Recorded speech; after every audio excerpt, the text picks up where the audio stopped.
Iiwanan mo ako sa gagawin ko. Alam mo. Sino ba nakita ko? Sino? Tita mo? Oh, tama ka doon. Oh, ngayon, saan ko naman nakita si tita mo? Bakit umano ka?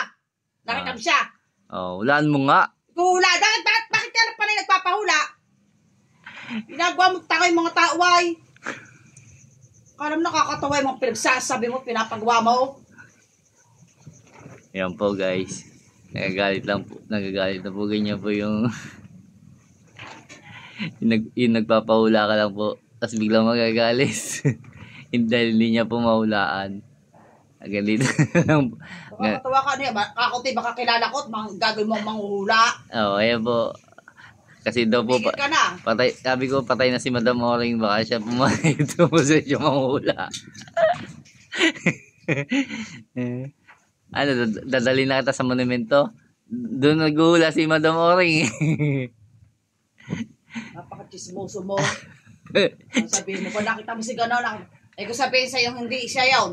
Guys, Lumalabas pa, nag-invento ka. Guys, naninira ka ng pamilya. chismoso daw tayo, guys.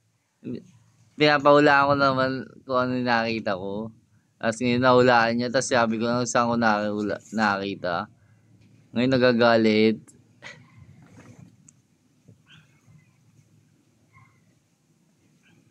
Oh, tapos na. Wala ka na sasabihin. Signing off na. Sabi mo, guys, paalam po. Uy! Mamamaalam ka dito.